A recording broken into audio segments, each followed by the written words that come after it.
Bismillahirrahmanirrahim. Assalamualaikum. Dear students, take out your general science books and open page number 65 of unit number 7. Matter and the water cycle. ये unit हमने start किया था। आज हम इसका last topic करेंगे, reversible and irreversible changes in the states of matter. हमने पढ़ा कि मैटर की 3 स्टेट्स होते हैं, सॉलिड, लिक्विड एंड गैस, और फिर उनके स्टेट्स चेंज होते हैं मीन कंडेंसेशन, एवापोरेशन के थ्रू। एक स्टेट मीन सॉलिड लिक्विड में, लिक्विड गैसियस स्टेट में चेंज हो सकता है। लेकिन ये चेंजेस 2 टाइप्स की होती हैं, एक रिवर्सिबल चेंज एंड एक अदर इरिवर्सिबल। रिवर्सिबल चेंजेस वो चेंजेस इनमें से कोई न्यू सब्सटेंस नहीं बनती और वो दोबारा अपनी हालत में वापस आ सकते हैं। फॉर एग्जांपल, आप लोग वाटर को ले लें, उसको फ्रीज कर दें और तो वो लिक्विड से सॉलिड स्टेट में चेंज हो जाता है। फिर हम उसको दोबारा निकाल के रख दें या हीट दे दें तो वो दोबारा लिक्विड में कन्वर्ट हो सकता है। तो ये रिवर्सिबल चेंज है, मीन कि वो चीज़ दोबारा अपनी हालत में आ सकती है। इस रिवर्सिबल चेंज को फिजिकल चेंज भी कहते हैं। Clear? And other one is irreversible change.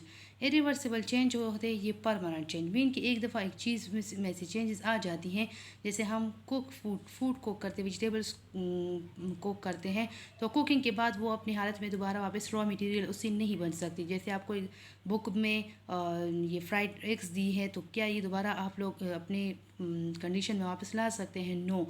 So these are irreversible, कि मीन उसमें से न्यू सब्सटेंस बनता है और एक दफ़ा उसमें चेंज आ जाए, स्टेट चेंज हो जाए, तो वो दोबारा अपनी रियल कंडीशन में दोबारा नहीं आ सकते। क्लियर? और इस इरिवर्सिबल चेंज को केमिकल चेंज कहते हैं। अब हम इसको रीड देंगे। Reversible changes do not Reversible changes do not produce any new substance as they are not permanent changes. Reversible changes में क्या होता है कि इनमें से कोई भी नई चीज़ नहीं बनती, क्योंकि ये permanent changes नहीं होते। Heating water changes its liquid state into gaseous. हम वाटर को हीट देते हैं तो वो लिक्विड स्टेट से गैशियस स्टेट में, मीन वेपर के फॉर्म में गैशियस स्टेट पे कन्वर्ट हो जाता है। It change into water vapour और स्टीम। ये स्टीम या वाटर वेपर में कन्वर्ट हो जाता है। If you cool the water vapour it turns back to liquid water. हम अगर उसको दोबारा कूल करेंगे तो वाटर वेपर दोबारा लिक्विड वाटर की फॉर्म में आ जाएगा। If you freeze water it change into solid state and when in the ice melt it change back to water. अगर हम वाटर को फ्रीज करेंगे तो ये सॉलिड, मैंने आप लोग को बता दिया, तो ये आइस में कन्वर्ट हो जाएगा और दोबारा ये मेल्ट होगा तो दोबारा इसे वाटर बनेंगे, लिक्विड स्टेट में आ जाएगा, वाटर दोबारा वाटर में कन्वर्ट हो जाएगा। There are some examples of reversible changes, they are also called physical change. और भी बहुत सारे एग्जांपल्स हैं और मैंने आप लोग को बता दिया कि रिवर्सिबल चेंजेस को क्या कहते हैं, इसको फिजिकल चेंज भी कहते हैं। आप लोग देखिए, melting butter, how is this change reversible. Butter को मेल्ट करते हैं तो ये दोबारा अब किस तरह आएगा, हम इसको जब कूल करेंगे तो जब ये दोबारा ठंडा होगा तो ये दोबारा सॉलिड फॉर्म में कन्वर्ट हो जाएगा, मीन कि ये मेल्ट बटर जो है ये इसी कंडीशन में दोबारा आ जाएगा। अब इरिवर्सिबल चेंजेस क्या है, इनमें से ये परमानेंट चेंजेस है, इनमें से न्यू चीज़ें बनती है, इसको केमिकल चेंज भी कहते हैं।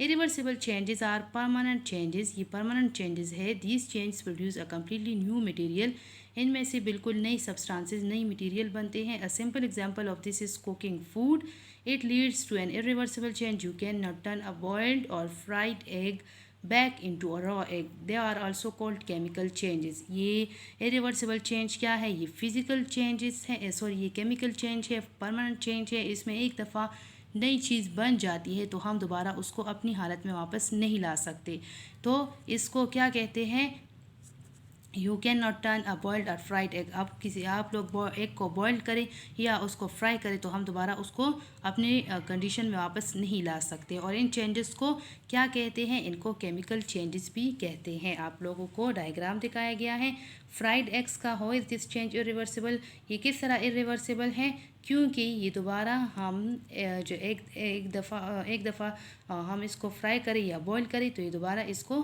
अपनी कंडीशन में नहीं ला सकते। आप लोग राइस ले लो, उसको आप लोग कुक करें, और कुक फूड जो है, बॉयल्ड एग, फ्राइड एग, ये सारे इरिवर्सिबल चेंज है, इसको केमिकल चेंज है और ये परमानेंटली एक चेंज आता है, तो इसलिए ये परमानेंट चेंजेस है। जबकि इरिवर्सिबल चेंजेस जो है वो परमानेंट चेंज नहीं है, वो फिजिकल चेंज उसको कहते हैं और वो दोबारा अपनी कंडीशन में वापस आ सकते हैं। आप लोग देखें डिस्कस एंड आंसर की तरफ। What are the example of chemical and physical changes can you name, share your ideas. अब आप लोग सोचें कि कौन सा चेंज जो है वो रिवर्सिबल है, कौन सा इरिवर्सिबल है, तो फिर अपने आइडियाज़ दे दें। जैसे कि हमने वाटर साइकिल पढ़ा, हमने कहा कि ये वाटर साइकिल जो है ये रिवर्सिबल चेंज है, ये फिजिकल चेंज है, क्योंकि इसमें कोई नई चीज़ नहीं बनती। दोबारा वाटर जो है कंडेंस होके क्लाउड्स बनते हैं और क्लाउड जो है उससे रेन होता है और रेन दोबारा वाटर बनता है। तो इस तरह ये अपनी उसमें वापस आ सकते हैं। इस तरह आप लोग देखिए, सोचें कि और इस तरह और कितनी चेंजेस हैं जो कि रिवर्सिबल हैं और कितने इरिवर्सिबल चेंजेस हैं। यूनिट इसके साथ हमारा यूनिट फिनिश हो गया। इस यूनिट की आप लोगों को समझ आ गई। इस यूनिट में हमने सॉलिड मैटर के बारे में पढ़ा, that everything which have mass and occupy space that is called matter. And हमने पढ़ा कि there are 3 states of matter, solid, liquid and gas. Solid की प्रॉपर्टीज़ जो है वो, solid have definite shape and definite volume, liquid have definite volume but not definite shape, and gas has no definite shape and no definite volume. अब हमने फिर इसके बारे में ये पढ़ा कि किस तरह हम कंपेयर करेंगे सॉलिड, लिक्विड और गैस को। तो अरेंजमेंट ऑफ पार्टिकल्स के बारे में कंपेयर किस तरह की, सॉलिड में पार्टिकल्स अरेंज होते हैं, उनमें स्पेस नहीं होता, वो टाइटली पैक होते हैं और इसलिए वो मूव नहीं कर सकते, वो वाइब्रेट करते हैं। जब लिक्विड में स्पेस होता है, गैस में बहुत ज़्यादा, तो गैस के जो पार्टिकल्स जो इजीली फ्लो मूव कर सकते हैं और लिक्विड भी फ्लो करता है इसी वजह से। फिर हमने इसके बारे मेल्टिंग के बारे में पढ़ा, फ्रीजिंग के बारे में कि हम सॉलिड जो है वो लिक्विड में चेंज होता है, जब उसको हीट दिया जाता है तो वो मेल्ट हो जाता है, दोबारा उसको cool, when it is cool, जब ये कूल हो जाता है तो ये दोबारा फ्रीज लिक्विड जो है सॉलिड में कन्वर्ट हो जाता है। और कंडेंसेशन जो है, ये गैस जो है ये जैसे कि आप लोग को वेपर्स की एग्जांपल दे दी, तो ये गैस जो है ये लिक्विड में कन्वर्ट होता है। इवोपोरेशन भी हमने पढ़ा कि इवोपोरेशन मीन कि वाटर वेपर्स के फॉर्म में लिक्विड जो है वो एस्केप हो जाता है, गायब हो जाता है, मीन्स कि डिसअपेयर हो जाता है, क्योंकि ये जो है ये वाटर वेपर में कन्वर्ट होता है और लिक्विड से गैसियस स्टेट में कन्वर्ट हो जाता है। सब्लिमेशन के बारे में पढ़ा कि सब्लिमेशन क्या है। सब्लिमेशन जो है ये गैस जो है वो डायरेक्टली सॉलिड में सॉलिड जो है वो डायरेक्टली गैसियस स्टेट में कन्वर्ट होता है, तो इस प्रोसेस को सब्लिमेशन कहते हैं। क्लियर। फिर हमने वाटर साइकिल के बारे में पढ़ा, that is the reversible change. इसमें क्या होता है कि वाटर पर जब सनलाइट पड़ती है तो उसको हीट मिलता है और वो वेपर्स बनते हैं, वेपर्स जाके ऊपर कोल्डर एटमॉस्फेयर में पहुंच जाते हैं तो वो कंडेंस होके उनसे क्लाउड्स बनते हैं। क्लाउड्स जब बारी हो जाते हैं तो उससे बारिश होती है।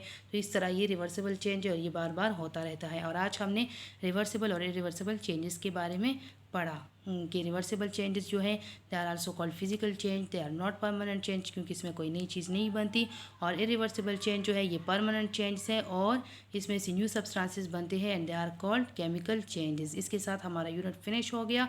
इंशाल्लाह in the next lecture we will start the exercise.